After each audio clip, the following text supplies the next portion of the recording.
Welcome again back to my series on ACT, acceptance and commitment therapy.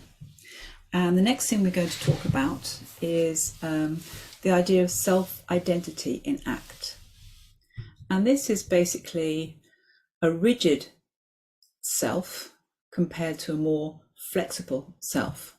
So what do I mean by that? So often we have very rigid ideas of who we think we are. If you look at our language to describe our identity, for example, I have always been really shy. I'm an introvert. I'm bad at maths. I'm not a risk taker. I'm a failure. The problem with our language when we speak like this is that these words then become our truth. The more we say these words, the more we reinforce it.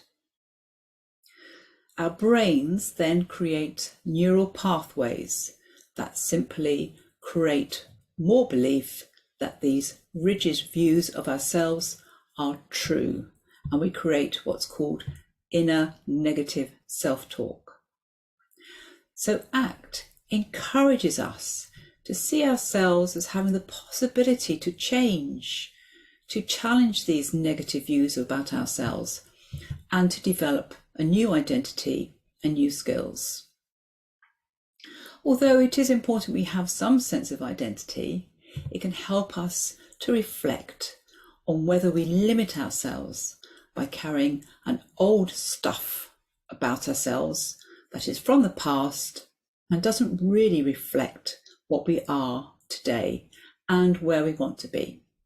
So for example, what's the difference between I am bad at maths and I have a belief that I'm bad at maths? Hopefully you can see that simply by saying you have a belief about being bad at maths just changes the meaning of that sentence. And if you believe you have a belief, then you can work on changing that belief. If you want any more information, please go to Wendyc.team. Thank you.